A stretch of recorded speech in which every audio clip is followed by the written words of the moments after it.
Foundry is a wonderful factory builder with a good story and lots of spaghetti build fun. I've been playing for the last couple of weeks, and I wanted to share a few tips I found helpful when playing this game. So here they are in no particular order. Let's go.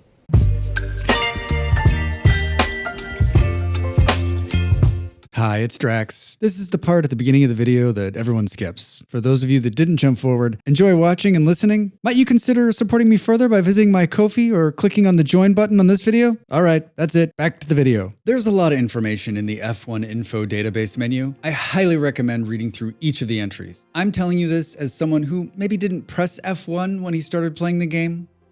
Let's start with a simple one. Foundations under buildings seems like a no-brainer, but you need to have the building blocks under the entire building footprint.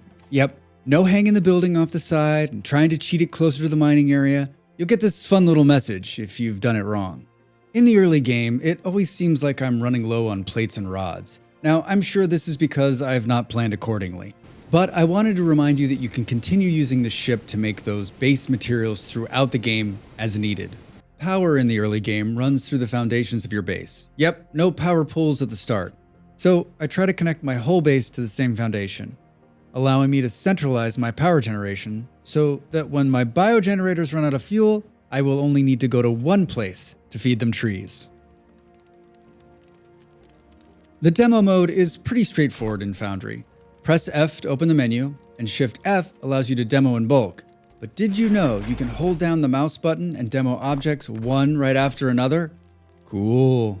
I was building my first ramped belt and could not for the life of me figure out how to change the direction. Now, maybe this is just me having a Drax moment. Probably. To change the direction is simple. Right-click and then select the direction. This works on a bunch of stuff. I love this, and I wish more games had this simple option. The tablet is a cool way to copy building. Press V to bring up the interface. The helpful information box shows you all your copy options. All building games need a copy feature in my opinion. It always surprises me when they don't. Pro tip, in the settings tab you can enable copy and paste without the tablet. Saves time. On my first playthrough, I dug out an area where I was going to build my first set of buildings. This seemed like a good plan at the start.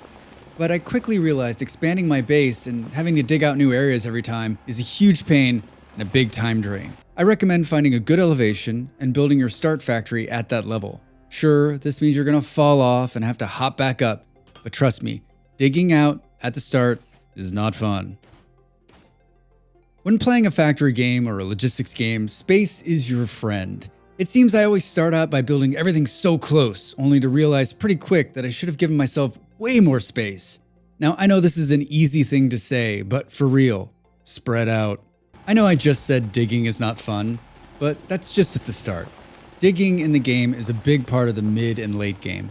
I have to keep reminding myself that I can dig out and go under my foundations. Also, did I mention there are explosives? They really help when digging. Do the math. Coming from me though, this is rich. I'm famous for just winging it when building out my factories. Foundry has a lot of numbers, and I think using the math can really help when planning out your next set of machines. Just like in most factory games, the numbers for input and output can be found on the machines themselves. Are you a factory by the math builder or a run it Drax style? Which is, you see the belt is empty, you just start adding more machines. This tip came from a friend on the live stream. The BBC3 bot dude likes to bounce all over the place. They also like getting stuck. To solve for this, I've started to make a nice prison, room for them to hang out in. This serves two purposes. One, it keeps them from getting stuck, and two, when you need to chat with them, you'll know exactly where to find them. At the start, you'll need biomass for power, which means you'll be running around cutting down trees and plants. By doing this, you'll start to find you have some seeds in your bag. Don't throw these away.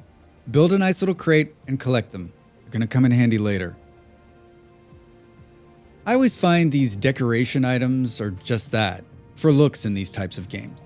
The railings in Foundry are not just for looks. They're a must build. Because I've been building up, and also because you can dig deep, having a railing here and there can help you from falling over the side. So, railing equals friend. If you're like me and you're constantly pressing the escape key to clear out of menus in games, which in Foundry means most of the time you're looking at this screen, Just like in some other great games, there's a key to clear whatever menu or item you have selected. This key is Z in Foundry, and you should use it. I've been using it, and you know what I wish? All games had a universal clear button. Okay, there they are, just a couple of tips to help you when playing Foundry. What did I miss? Please share your tips and tricks with me in the comments below. Thanks for watching. We'll see you next time. The video's over. Now it's time for you to do your part. Follow, like, and subscribe, and I'll see you next time.